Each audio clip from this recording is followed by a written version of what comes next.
ఆంధ్రప్రదేశ్లో అధికార ప్రతిపక్షాలుగా ఉన్న దేశ రాజకీయాల్లో మాత్రం బీజేపీతోనే జగన్ తన ప్రయాణాన్ని కొనసాగిస్తున్నారు. వైసీపీ ఆవిర్భావం నుంచి కేంద్రంలో అధికారంలో ఉంటున్న బీజేపీకి మద్దతు ప్రకటిస్తూనే వస్తున్నారు. తాజాగా ఉపరాష్ట్రపతి ఎన్నికల్లో ఎన్డీఏ కూటమి అభ్యర్థికి మద్దతు ఇవ్వాలని వైసీపీ నిర్ణయం తీసుకుంది. 2029 ఎన్నికల నాటికి ఎన్డీఏలో తాము లేకపోయినా టీడీపీని మాత్రం ఎన్డీఏ కూటమిలో లేకుండా చేయాలనేదే వైసీపీ ఆలోచనగా కనిపిస్తుందంటున్నారు. గతంలో ఇదే తరహాలో మద్దతుగా నిలిచి బీజేపీకి దగ్గరయ్యే ప్రయత్నాలు చేసి సక్సెస్ అయిన వైసీపీ ఈసారి ఏ మేరకు సఫలం అవుతుందనేది చూడాలి.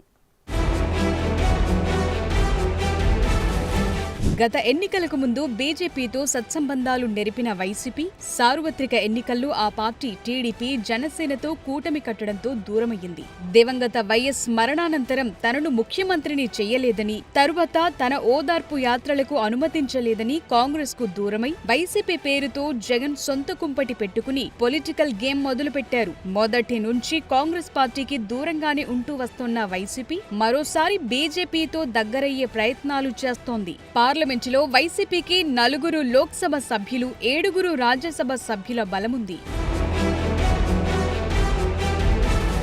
పార్టీ ఆవిర్భావం నుంచి సోలోగానే పోటీ చేస్తూ వస్తున్న వైసీపీ 5 ఏళ్ల అధికారం తరువాత గత సార్వత్రిక ఎన్నికల్లో దారుణ పరాజయం పాలైంది. అసెంబ్లీ ఎన్నికల్లో 11 సీట్లకే పరిమితమైన పార్లమెంటులో చెప్పుకోదగ్గ బలాన్ని చాటుకుంది. అక్రమాస్తుల కేసుతో పాటు వివిధ కేసుల ఉచ్చు బిగుసుకుంటుండటంతో జగన్ మోదీ సర్కార్కు దాసోహం అంటున్నట్లే కనిపిస్తున్నారు. అధికారంలో ఉన్నప్పుడు ఎలా కేంద్రంలోని బీజేపీతో స్నేహ సంబంధాలు కొనసాగించిందో వైసీపీ అదే తరహాలో తిరిగి తమ స్నేహాన్ని కొనసాగించేందుకు ఉపరాష్ట్రపతి ఎన్నికల ద్వారా అందివచ్చిన అవకాశాన్ని సద్వినియోగం చేసుకోవాలని భావిస్తున్నట్లు కనిపిస్తోంది. ఉపరాష్ట్రపతి ఎన్నికపై వైసీపీ కీలక నిర్ణయం తీసుకుంది. ఎన్డీఏ ప్రతిపాదించిన అభ్యర్థి రాధాకృష్ణన్కే తమ మద్దతు ఉంటుందని వైసీపీ ప్రకటించింది. తమ పార్టీ కాంగ్రెస్ పార్టీకి వ్యతిరేకంగా ఏర్పడిందని స్పష్టం చేసింది. గతంలో ఉపరాష్ట్రపతి ఎన్నికల్లోనూ ఎన్డీఏకు మద్దతిచ్చామని ఆ పార్టీ అధిష్టానం గుర్తు చేసింది.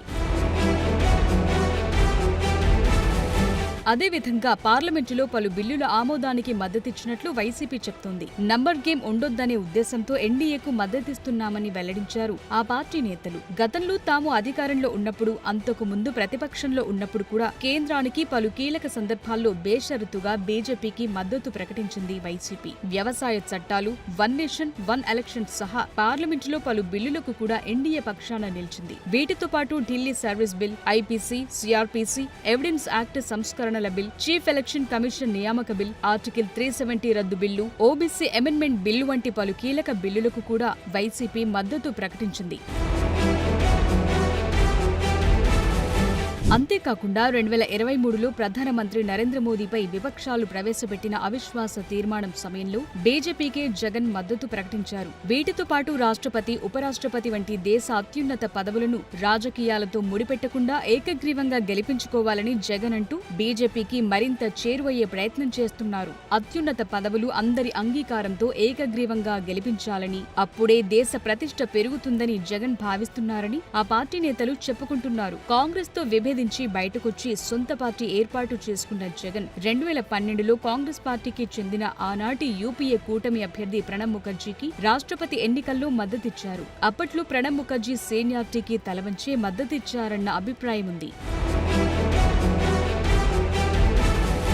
ఆ తరువాత 2017లో జరిగిన రాష్ట్రపతి ఎన్నికల్లో ఎన్డీఏ బలపరిచిన రామ్నాథ్ కోవింద్ కి ఉపరాష్ట్రపతి పదవికి వెంకయ్యనాయుడుకు వైసీపీ మద్దతుగా ఓటేసింది. 2022లో జరిగిన రాష్ట్రపతి ఎన్నికల్లో కూడా ఎన్డీఏ బలపరిచిన ద్రౌపది ముర్ముకి ఉపరాష్ట్రపతిగా జగదీప్ ధన్కర్ కి మద్దతుగా ఓటేసింది వైసీపీ. అయితే ఉపరాష్ట్రపతిగా ఉన్న జగదీప్ ధన్కర్ రాజీనామా చేయడంతో ఎన్నికలు అనివార్యమయ్యాయి. దీంతో ఎన్డీఏ తరపున బీజేపీ సిపి రాధాకృష్ణన్ ఉపరాష్ట్రపతి అభ్యర్థిగా బరిలో నిలపడంతో మద్దతుగా నిలిచింది వైసీపీ.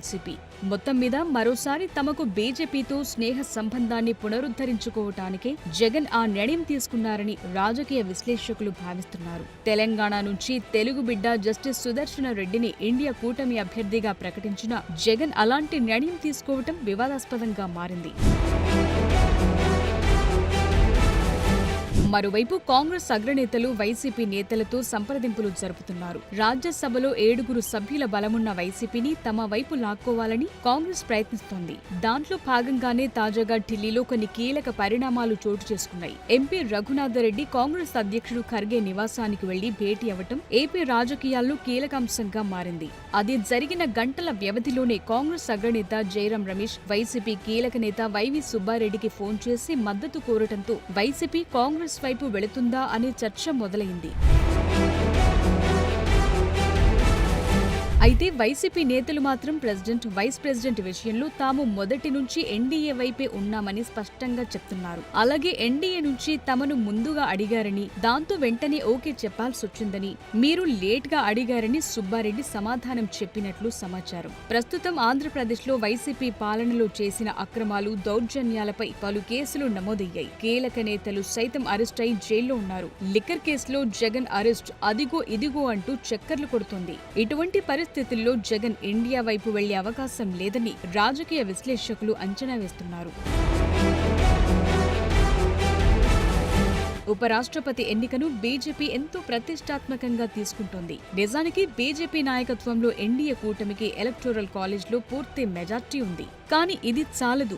బంపర్ విక్టరీ కొట్టాలి. ఇండియా కూటమిని ఓడించాలి. అంతేకాదు ఎక్కువ పార్టీలు పరోక్షంగా అయినా తమతోనే ఉన్నాయని ఎస్టాబ్లిష్ చేసేలా బీజేపీ అడుగులు వేస్తోంది. ఈ ఎత్తుగడతోనే బీజేపీ జగన్ కి టచ్ లోకి రాజ్నాథ్ సింగ్ వచ్చారనే టాక్ నడుస్తోంది. కేంద్ర మంత్రి రాజ్నాథ్ సింగే ఉపరాష్ట్రపతి ఎన్నికకు సంబంధించి విపక్షాలను కోఆర్డినేట్ చేసుకునే బాధ్యతను కేంద్రం అప్పగించింది. దాంతో ఆయన జగన్ కు ఫోన్ చేసి మాట్లాడారు. తమ అభ్యర్థికి మద్దతివ్వాలని కోరారు. బీజేపీ నుంచి వచ్చిన ప్రతిపాదనతో జగన్ పార్టీ నేతలతో చర్చించి ఎన్డీఏ అభ్యర్థికి మద్దతు ప్రకటించారంటున్నారు. వైసీపీకి బీజేపీకి మధ్య లోపాయికారి ఒప్పందం ఉందని ఏపీ కాంగ్రెస్ అధ్యక్షురాలు షర్మిల తరచూ ఆరోపిస్తున్నారు. మోదీ దత్తపుత్రుడు జగన్ అని విమర్శలు గుప్పిస్తున్నారు. వైసీపీ ముసుగు మళ్లీ తొలగిందని, లోనున్న కాషాయ కండువా మరోసారి బయటపడిందని టార్గెట్ చేయటం మొదలుపెట్టారు. ఆంధ్రప్రదేశ్ రాష్ట్రంలో కూటమి పక్షాలతో కుస్తీ, ఢిల్లీలో మతపిచ్చి బీజేపీతో దోస్తీ అన్న విమర్శలు వెల్లువెత్తుతున్నాయి. దేశ ప్రతిపక్షాలన్నీ కలిసి రాజకీయాలతో సంబంధం లేని ఒక తెలుగు బిడ్డ, న్యాయ నిపుణుడిని నిలబెడితే బీజేపీ నిలబెట్టిన ఆర్ఎస్ఎస్ వాదికి మద్దతిస్తారా అని వైసీపీపై ధ్వజమెత్తుతున్నారు. ఏ పార్టీతోనూ పొత్తులు కానీ అవగాహన కానీ లేవని వైసీపీ నేతలు చెప్తోన్న మాట. తమది న్యూట్రల్ పార్టీ అంటూ వైసీపీ ప్రకటించుకుంటోంది. కేంద్ర స్థాయిలో బీజేపీ నాయకత్వంలోని ఎన్డీఏ కూటమితో కానీ, అలాగే కాంగ్రెస్ నాయకత్వంలోని ఇండియా కూటమితో కానీ వైసీపీకి రాజకీయ బంధం అయితే లేదని ఆ పార్టీ నేతలు చెప్తున్నారు. అయితే జాతీయ స్థాయిలో ఎన్డీఏకు జగన్ పదే పదే బేషరతుగా మద్దతివ్వటం తీవ్ర విమర్శల పాలవుతోంది.